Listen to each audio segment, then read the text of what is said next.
हम मरण को प्राप्त हो गए। उसी दिन हम मर गए जिस दिन हम जन्मे, उसी दिन हम मर गए। तो मौत को कोई नहीं टाल सकता, कोई नहीं टाल सकता। लाख प्रयत्न करने के बाद भी मृत्यु कभी नहीं टलती।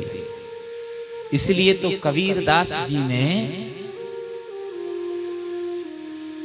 इस संसार को मेला कहा है। मेला, मेला, मेला है ये, मेला।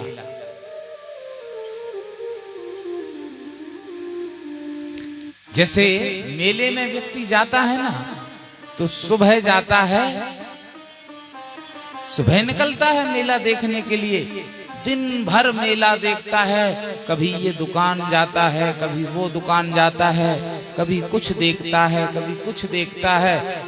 और देखते देखते देखते इतना रोमांच उसको आता है व्यक्ति को मेला घूमने में, मेला देखने में। वो इतना खो जाता है, इतना खो जाता है कि उसे कुछ याद नहीं रहती घर की, कि घर में क्या हो रहा होगा। वो तो मेले में मग्न रहता है, मेले में मग्न रहता है। नई नई दुकानें देखता है, दुकानों में नई नई चीजें देखता है। और बिल्कुल टाइम ऐसे निकल जाता है जैसे पता ही ना चले। कितने जल्दी समय निकल जाता है। मेला जो घूमते हैं वो जानते होंगे कि घूमने जाते हैं बड़े जल्दी समय निकल जाता है, पता नहीं चलता। पर जब सांझ होती है, जब शाम होती है, तो उस व्यक्ति की नजर अपनी घड़ी की ओर भी जाती है कि 6 बज गए हैं, अब घर जाना चाहिए।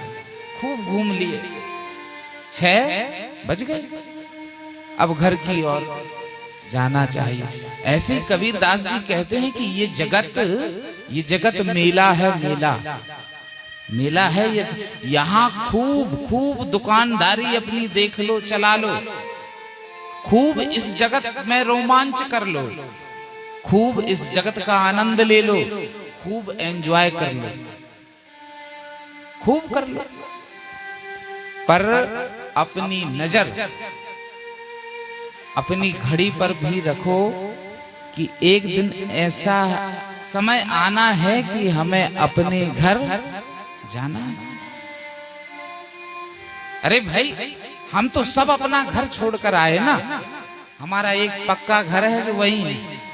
यहाँ तो ये सब यात्रा हो रही है, सब यात्री हैं। आप यात्री हैं, मैं एक यात्री हूँ।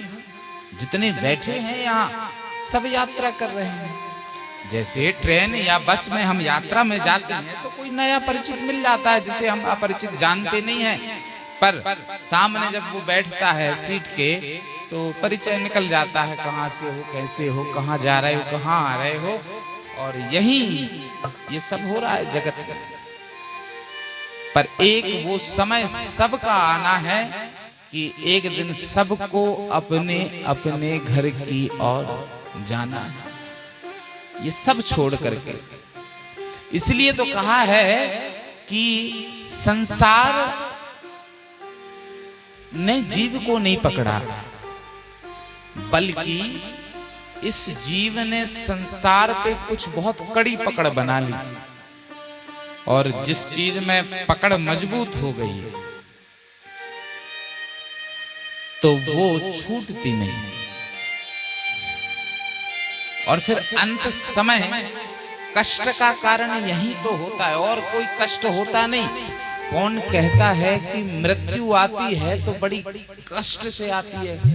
अरे जब मृत्यु आती है ना तो बिल्कुल भी कष्ट नहीं होता, बिल्कुल भी कष्ट नहीं होता, कोई दर्द नहीं होता। अगर ऐसा कोई भयानक दर्द होता होगा या होता तो फिर तो व्यक्ति चीखता, बहुत चिल्लाता, बहुत चीखता, संभाला नहीं संभलता वो। अगर मृत्यु के समय कष्ट होता, मृत्यु के समय कोई कष्ट नहीं होता है। कष्ट बस सिर्फ ये होता है कि हमने जो बड़ी जोड़ के पकड़ इस संसार में लगाई है, अपने पुत्रों में लगाई है, अपनी संपत्ति में लगाई है, अपनी संतति में लगाई है, वो पकड़ जब हम ढीली करते हैं, हम छोड़ते हैं उसको, तो हमें बड़ा दुख होता है, बहुत दुख होता है कि ये सब छूट रहा है, ये सब हमसे जा रहा है।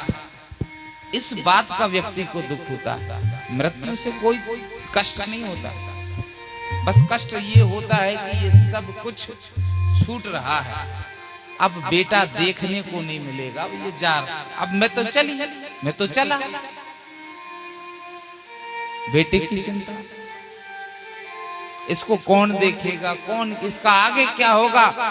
पर इतना याद रखिए, किसी के जाने के बाद, किसी के चले जाने से ये संसार रुकता नहीं है।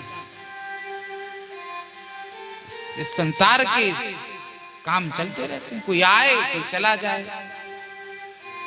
संसार के क्या, संसार के रहने वाले कोई भी जीव का कोई काम नहीं रुकता किसी के चले जाने से।